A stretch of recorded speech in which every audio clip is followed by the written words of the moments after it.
네, 안녕하세요.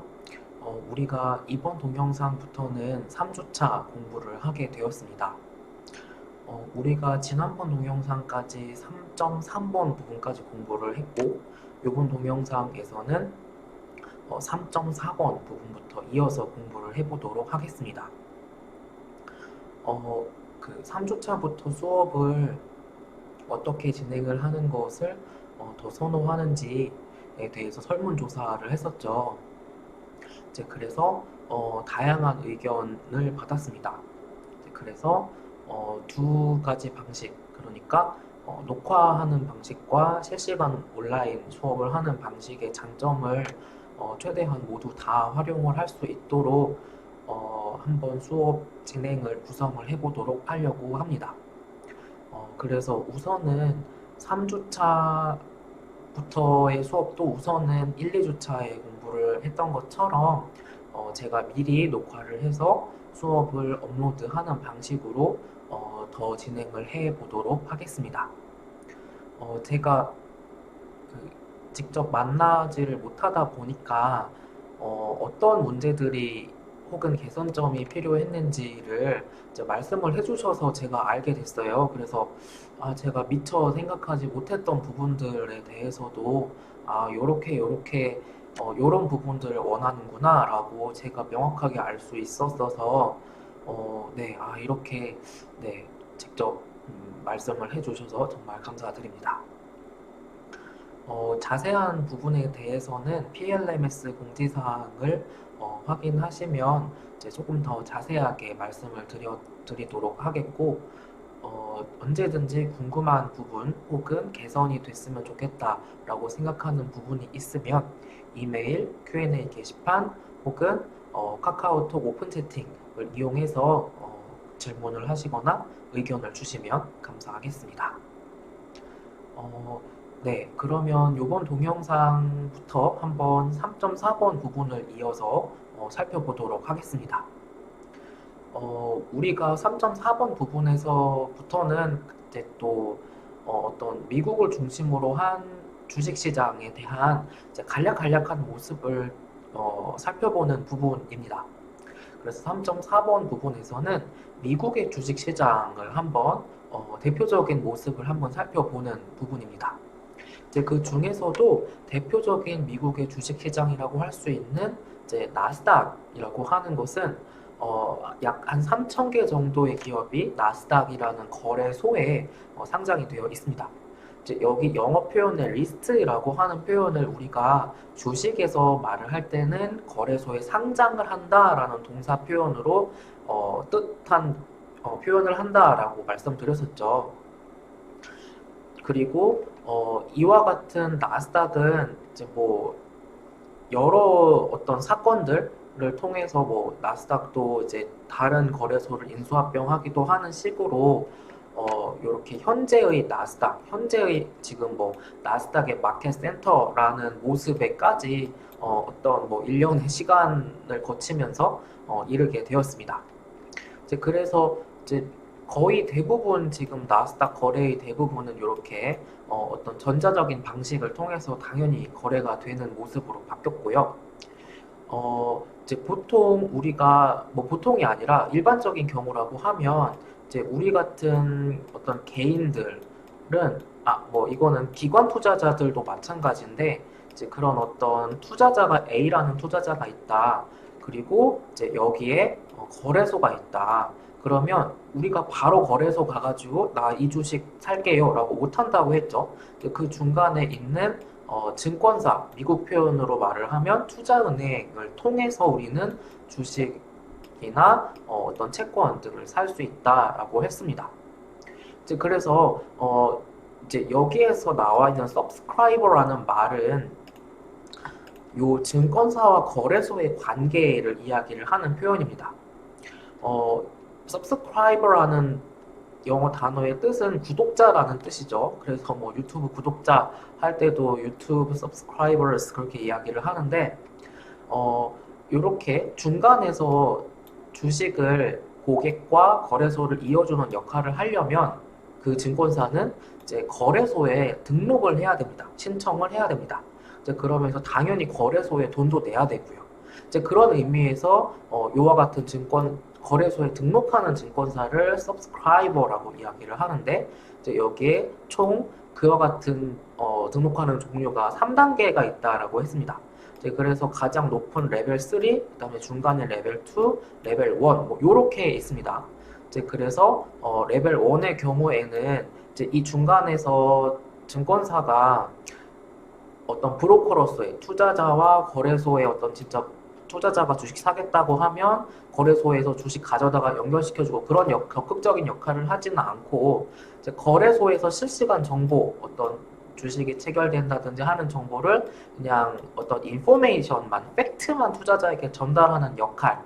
그러니까 뭐 블룸버그라든지 아니면 뭐 데이터 스트림, 아이콘, 뭐 그리고 우리나라에는 연합 인포맥스 같은 그렇게 그냥 어떤 전달해주는 역할만 하는 것으로 등록한 증권사를 요 레벨 1이라고, 레벨 1 구독자라고 이야기를 하고, 이제 레벨 2는 이제 중간에서 투자자와 증권사, 그 투자자가 뭐 주식 매수 주문 넣으면 이제 증권사에서 거래소에서 가져다가 실제로 투자자한테 주는 이제 그런 게 이제 2단계고, 이제 3단계 구독자라고 하면 뭐냐면 이제 굉장히 적극적인 증권사라고 할 수가 있겠는데, 증권사가 가진 자기의 어떤 투자금, 자본이 있을 거 아니에요. 이제 그거를 가지고도 투자를 한단 말이죠.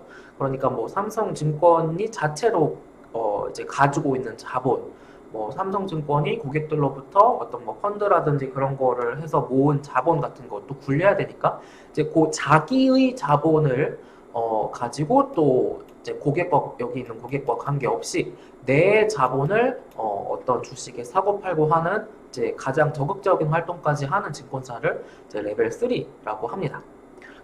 그래서 이렇게 거래소와 증권사의 관계는 어떠한 역할까지를 증권사가 수행을 하느냐에 따라서 이렇게 1, 2, 3으로 나누게 되는구나 라고 하는 것을 간단하게 알 수가 있겠습니다. 그리고 나스닥과 더불어서 미국의 가장 유명한 주식시장 중에 하나가 바로 이 뉴욕 증권 거래소입니다. 요거를 줄여서 NYSE라고 이야기를 하고, 이제 가장 큰 대규모의 증권사, 미국의 거래소라고 할 수가 있겠습니다. 이제 거래소가 크다 작다라고 하는 거는 보통은 그 거래소에 상장되어 있는 기업의 마켓 밸류를 총합한 것으로 따집니다.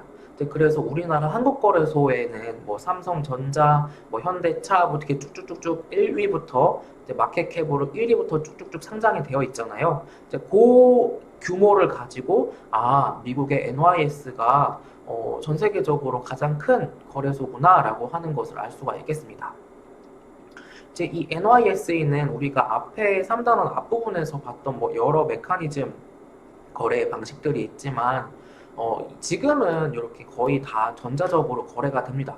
물론 일부는 아직 어떤 스페셜리스트 시스템 같은 것도 이제 사용을 하고 있고, 이제 이 스페셜리스트 시스템이 뉴스나 뭐 영화 같은 데서 이제 사람이 어떤 거래를 이어주는 브로커들이 모여가지고 막 모니터 보고 막 전화기 들고 또 전화기 한 손에 또 들고 막 소리 지르고 막 그 광경이 나오는 곳이 이제 이 스페셜리스트 시스템이 작동하는 모습이라고 할 수가 있겠습니다.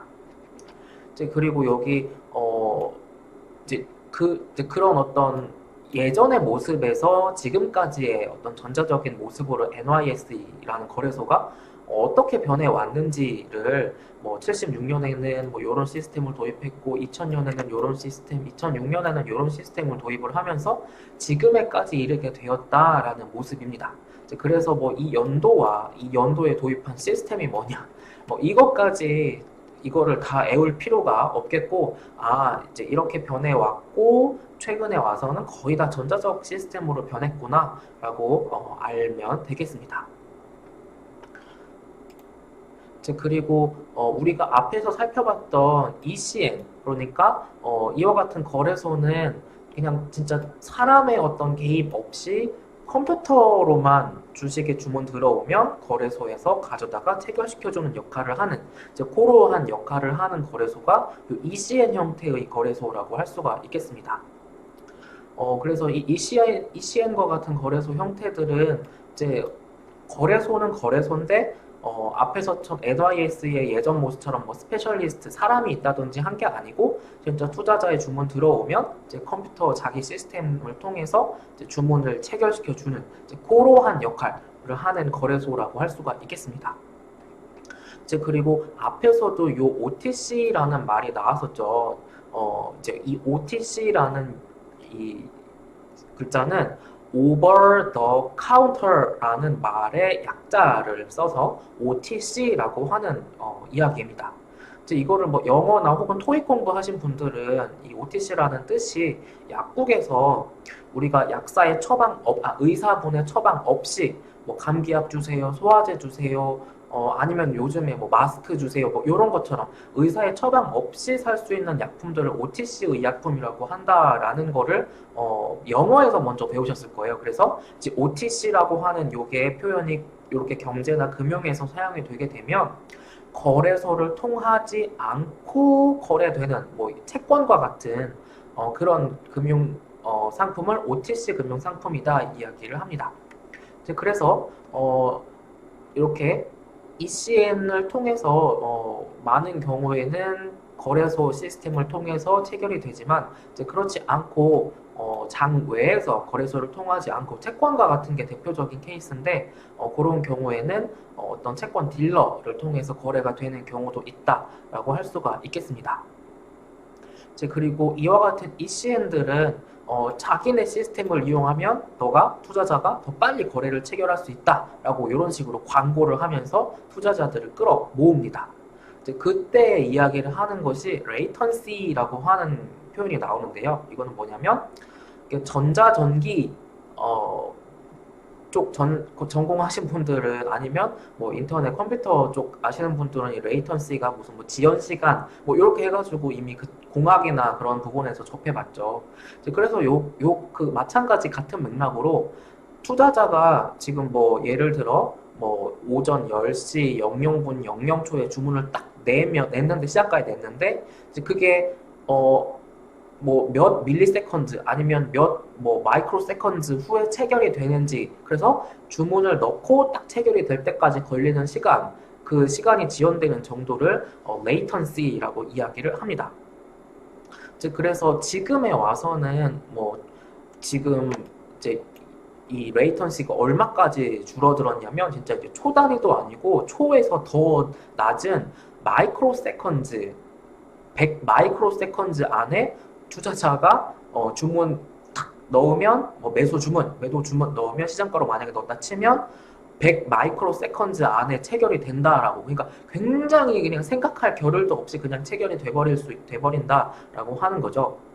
이제 왜 ECN들이 이렇게 자기네가 더 빨라요, 우리께 더 빠르니까 쓰세요라고 이야기를 하냐면 이제 뒤에 나오는 새로운 거래 기법들 뭐 알고리즘 트레이딩 아니면 하이 프리퀀시 트레이딩 투자자들은 더 빠른 체결 속도를 원하고 이제 그 체결 속도가 빨라야 더 이득을 얻을 수 있는 확률이 높기 때문입니다. 그래서 지금은 그나마 이제 좀 그런 하드웨어적인 요소가 많이 주식의 성과에 미치는 영향이 굉장히 적어졌는데 한번 생각해 보세요. 한국거래소 서울사무소가 여의도에 있습니다. 본사는 부산으로 이전을 했고 서울의 여의도에 남아 있는데 왜 증권사가 여의도에 몰려 있을까요? 한번 생각해 보신 적 있으세요? 아무래도 그 주문이 모아지고 또 체결이 이루어지는 한국거래소 서버와 그런 뭐 조금이라도 가까운 곳에 있어야 예전에는 그러니까 지금의 초고속 인터넷이라든지 그런 게 발달하기 전에는 조금이라도 증권사 서버가 한국거래소 서버와 가까운 곳에 있었어야 더 빨리 주문을 체결해 줄 수 있기 때문에 증권사가 여의도로 모여든 것 아니냐라고 하는 가설도 있을 정도입니다. 그래서 이렇게 ECN은 전자적인 방식으로 주문을 체결해주는 거래소의 형태라고 생각을 하시면 되겠습니다. 그래서 요렇게 3.4번 부분에서 미국의 어떤 유명한 거래소의 형태들을 살펴보았고, 이제 또 간략하게 3.5번 부분으로 넘어와서는 이제 새롭게 최근 들어 나타난 주식 거래 전략을 살펴보도록 하겠습니다. 이제 이름은 많이 들어보셨을 거예요. 이제 알고리드믹 트레이딩이라고 해서 이제 사람이 미리 짜놓은 알고리즘에 의해서 뭐 얼마가 넘으면 판다, 뭐 얼마 밑으로 떨어지면 뭐 산다, 뭐 아니면 뭐 그 반대가 될 수도 있고, 이제 그러한 방식으로 미리 알고리즘을 짜놓고 그 어떤 상황이 닥치게 되면 컴퓨터에 의해서 거래가 자동으로 이루어지게 되는 거, 프로그램 매매라고 그냥 생각을 하시면 되겠습니다. 이제 그렇게 거래를 하는 방식이 알고리즘믹 트레이딩 방식이라고 할 수가 있겠습니다. 이제 그리고 이 알고리즘믹 트레이딩의 방식 중에 하나가 요 하이 프리퀀시 트레이딩, 이제 우리나라 말로는 이거를 고빈도 매매라고 번역을 합니다. 그래서 이 알고리즘믹 트레이딩의 하나인데, 미리 컴퓨터로 사람이 다 알고리즘을 짜둔 상태인데, 그 거래가 굉장히 빠른 시간 안에 사고 팔고 굉장히 빠른 시간 안에 뭐 1초 안에 사고 팔고, 이제 그렇게 이루어지는 거래 형태라고 하면 요거를 고빈도 매매라고 합니다. 내가 뭔가 주식 시장에서 이익을 얻을 수 있는 현상을 딱 발견을 했어. 그러면 뭐 그 이익을 예를 들어 그냥 5초 정도 그와 같은 이득을 얻을 수 있는 현상이 지속된다고 하자. 그러면 그 5초 안에 한 번 주식 가지고 이익 얻는 뭐 매수 매도 해가지고 이익을 얻는 것보다는 막 수백 번 수천 번 주문을 막 빨빨빨빨빨 넣어가지고 이익을 얻는 게 훨씬 투자자에게 이익이 되겠죠. 이제 그런 형태에서 나온 주문 형태가 주문 전략이 요 하이 프리퀀시 트레이딩이라고 할 수가 있겠습니다.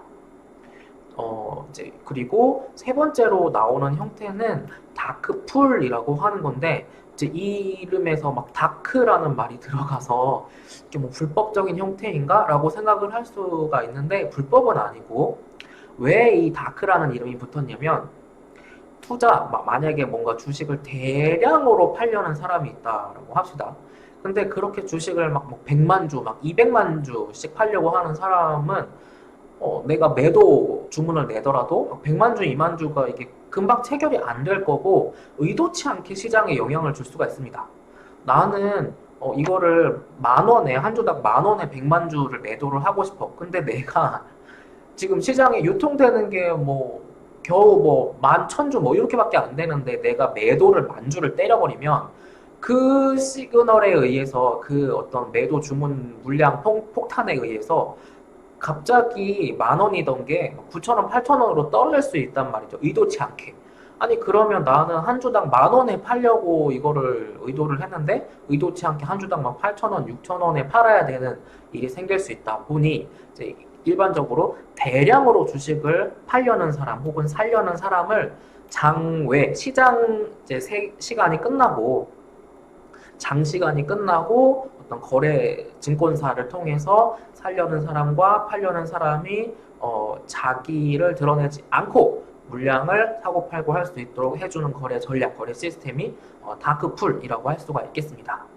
이제 이 다크풀 방식의 거래가 미국에서는 2000년대 초반에 시작이 되었고, 우리나라에서도 2010년인가 네, 정도에 시작이 되어서 지금까지도 계속 시간 외로 거래가 이루어지고 있습니다. 이제 그리고 이제 마지막으로 살펴보는 3.5에서 살펴보는 부분은 이제 채권과 관련한 전략입니다. 이제 여기서는 채권은 그럼에도 불구하고 주식보다는 좀 더 거래가 덜 빈번하게 이루어집니다. 그래서 좀 여기 지금 보시면 생소한 표현이라고 할 수가 있는데, fee이라는 표현이 나와 있죠. 주식은 사고 팔고 하려는 사람도 굉장히 많고, 굉장히 촘촘한 가격에 사려는 사람이 있고 팔려는 사람이 있어서 여기 liquidity라고 나와 있는데, 즉 그래서 내가 살려고 하면 좀 쉽게 빠른 시간 안에 살 수 있고, 주식은 팔려고 해도 좀 빠른 시간 안에 수수료를 적게 들이면서 팔 수 있습니다. 그러니까 채권은 살려는 사람도 적고 팔려는 사람도 적다 보니까 이렇게 채권이 거래되는 시장이 thin하다, 얇다라고 이야기를 하고, 이제 그거를 liquidity가 낮다. 그래서 다른 표현으로는 유동성 위험이 있다, liquidity 리스크가 있다. 내가 이거를 한 채권 하나당 10,000원에 팔고 싶은데 이게 살려는 사람이 없네? 그럼 이거 어떻게? 살려는 사람 입장에서 디스카운트해서 팔아야지. 뭐 9,000원, 8,000원 해서 팔려서 겨우 팔리면 다행이겠네. 그쵸? 그런 식으로 유동성이 떨어지는 문제가 있다라고 하는 게 어떤 채권 시장의 모습이 되겠습니다. 그리고 채권의 경우에는 앞에서 봤던 것처럼 exchange, 거래소를 통해서 거래가 되는 물량도 있으나 훨씬 아직은 더 많은 물량이 채권 딜러를 통해서 시장 거래소 외에서 채권 딜러를 통해서 거래되는 경우가 훨씬 많다라고 할 수가 있겠습니다. 그리고 세 번째 점에 나와 있는 부분에서 채권은 표준화가 덜 되어 있다라고 해 있는데, 당연히 채권은 채권 발행하는 사람에 따라서 뭐 액면가라든지 주기적으로 갚게 되는 이자라든지 얼마마다 이자 지급할 건지, 그리고 이 이자 중간 돈 빌리고 이제 만기까지 가면서 계속 지급하는 이자에 대해서 이거를 고정 이자로 할 건지 변동 이자로 할 건지, 그리고 거기다가 옵션을 달 건지, 뭐 여러 가지 모습이 있을 수 있고, 또 이거를 지금은 일반적인 채권의 모습이 아니라 금융공학이 발달하면서 구조화 채권 뭐 이런 것도 발달했죠. 뭐 우리나라에서 많이 하는 거, ELS 같은 것도 채권의 예입니다. 그래서 어떤 좀 다양한 채권의 변종들이 생겨나서 표준화가 안 돼 있다 보니까 이게 거래소에서 거래가 이렇게 탁탁 표준화가 되어 있어야 거래가 좀 활발하게 쉽게 이루어지는데, 표준화가 덜 되어 있다 보니 거래가 조금 힘든 측면이 있습니다. 그래서 뭐 이런 여러 가지 이슈 때문에 표준화가 좀 덜 되어 있다라고 알 수가 있겠습니다. 그리고 마지막으로 나와 있는 이 seniority는 채권의 선순위와 후순위를 이야기를 합니다. 그래서 우리가 이전에 채권 이야기할 때 뭐 debenture 혹은 subordinated 채권 뭐 그런 얘기를 했었죠. 그래서 채권에는 선순위라는 것과 후순위라는 것이 있다. 근데 주식에는 그런 게 없죠. 그냥 보통주랑 우선주만 있을 뿐, 보통주 안에 또 어떤 구분이 들어가진 않잖아요. 근데 채권에는 선순위 채권은 돈 받을 권리에서 앞서는 채권이고, 후순위 채권은 돈 받을 권리에서 내가 후순위로 밀리는 채권입니다. 그런 어떤 여러 가지 종류의 채권이 있다. 그러니까 좀 이렇게 표준화가 덜 되어 있다라고 하는 것을 알 수가 있겠습니다. 네. 그리고 조금 더 이어서 살펴보도록 하겠습니다. 그리고 3.6번 부분에서 간략하게 나타나는 부분은 주식시장의 글로벌화에 대한 모습입니다. 뭐냐면 여기 merge라고 하는 거는 인수합병, M&A라고 할 때 그 M자가 요 merge거든요. 그래서 인수합병을 이야기를 하는 거고, alliance는 어떤 연합을 체결을 한다던가 동맹을 맺는다던가 뭐 제휴를 한다던가 뭐 그런 거를 요 alliance라고 이야기를 합니다. 그래서 최근에는 거래소들끼리 이렇게 연합을 하거나 제휴하거나 혹은 아예 어떤 거래소가 다른 거래소를 인수합병해버리는 경우가 굉장히 빈번하게 발생하게 되었다라는 것입니다. 그래서 이게 이제 인수합병의 형태가 예전에는 대륙 내에서 유럽 내에서, 그러니까 뭐 런던에 있는 거래소가 프랑스에 있는 거래소 인수를 한다던가, 미국에 있는 뭐 NYSE가 NYSE 뭐 ARC를 인수를 한다던가 뭐 이런 식으로 이제 그 같은 어떤 나라 안에서 대륙 내에서 형태로 많이 이루어지다가, 이제는 아예 대륙과 대륙을 초월해서 나라와 나라를 초월해서 거래소와 거래소가 인수합병 되는 경우도 있습니다. 그래서 여기 지금 이렇게 여기 마지막 점에 뭐 몇 가지 이야기들이 나와 있는데, 나스닥은 우리가 앞에서 살펴봤던 미국의 거래소잖아요. 근데 이 나스닥 또 어떤 거래소를 인수를 했냐면 덴마크, 스웨덴에 있는 거래소인 OMX라는 거래소를 인수했습니다. 이거는 미국이고 이거는 유럽이라는 아예 대륙 자체가 다르고 뭐 시차도 있고 한데 인수를 한 거죠. 이제 그리고 요 LSE라는 거는 런던 스탁 익스체인지라고 해서 런던 증권 거래소를 이야기를 하는데 이 LSE가 이탈리아에 있는 이제 보르사 이탈리아나 뭐 이거를 외울 필요는 없습니다. 뭐가 뭐를 인수했는지 뭐 이런 건 알 필요 없고 그래서 런던의 증권 거래소가 이탈리아도 인수를 했다. 그리고 요 CME라고 하는 거는 시카고 상품 거래소인데 이제 이게 CBOT 뭐 시카고 선물 거래소 뭐 인수를 했다. 뭐 이런 방식으로 거래소가 거래소를 인수 합병하는 경우가 생겨났습니다. 일본에서도 뭐 도쿄 거래소, 오사카 거래소 뭐 이제 복수의 거래소가 있던 것이 이제 하나의 거래소로 인수 합병이 되기도 했었고요. 아무래도 우리 지금을 생각을 해보면 왜 거래소들이 이렇게 통합이 됐는지 제휴를 점점 더 긴밀하게 하게 됐는지 생각을 쉽게 할 수가 있습니다. 지금 우리나라 국민들이 미국 주식 아니면 뭐 유럽 해외 주식 아니면 아시아 주식 투자하는 경우 굉장히 많죠.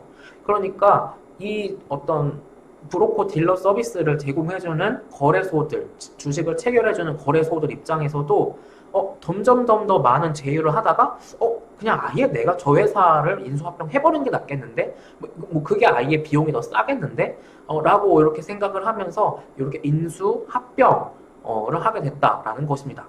이제 그래서 아예 나라를 초월해서 여러 거래소를 거느리게 되면 이제 그 하나의 거래소, 거대한 거래소가 투자자에게 다양한 나라에서 투자할 수 있게 더 적은 비용으로 훨씬 더 빠르게 편하게 서비스를 제공을 할 수가 있게 되는 거죠.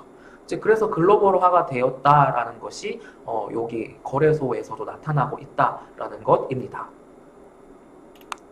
이제 그리고 여기 피겨 3.8번 부분에서는 2015년 기준으로 증권사별 총 상장되어 있는 마켓캡, 상장되어 있는 거기 거래소에 상장되어 있는 회사들의 시가총액을 모두 합친 것에 따라 순위가 어떻게 되는지, 전 세계 순위가 어떻게 되는지를 나타낸 것입니다. 이제 여기 1위가 여기 NYSE가 독보적인 1위 거래소라고 나와 있습니다. 이제 그리고 이제 나스닥과 OMX가 아까 합쳤다 그랬죠. 그리고 일본에 있는 여러 개 거래소가 하나로 합쳤다라고 했습니다. 이제 그래서 NYSE가 독보적 1등이고 그 뒤를 뭐 여러 증권사들이 따르는 지금 모습입니다. 뭐 이 순서도 1위가 누구지? 이거도 그 에오라고 절대 제가 그 말씀 안 드리는 거고 조금 우리나라가 경각심을 가져야 될 거라고 생각이 되는 부분은 지금 우리나라가 이름을 올리긴 했지만 여기 지금 표현이 되어 있는 거래소들 중에는 꼴등이죠. 그리고 여기 지금 중국의 경우 상하이와 셴젠 여기 두 개의 증권사가 거래소가 이름을 올렸는데 지금 그 개별로 두 개가 각각 다 우리나라에 상장되어 있는 그 마켓캡을 초월하는 거고 이거 두 개를 합치면 지금 대충 봐도 나스닥 OMX를 넘지 않나요? 그러니까 지금 굉장히 이 어떤 금융시장에서 중국의 영향이 굉장히 많아지고 있다라는 것을 이와 같은 피겨 3.8번 우리나라도 굉장히 분발해야 되겠다라는 것을 알 수가 있겠습니다. 그래서 여기까지 우리가 3.6번 거래소의 증권화 부분까지 살펴보았습니다. 남아있는 부분은 우리가 다음번 동영상에서 이어서 살펴보도록 하겠습니다.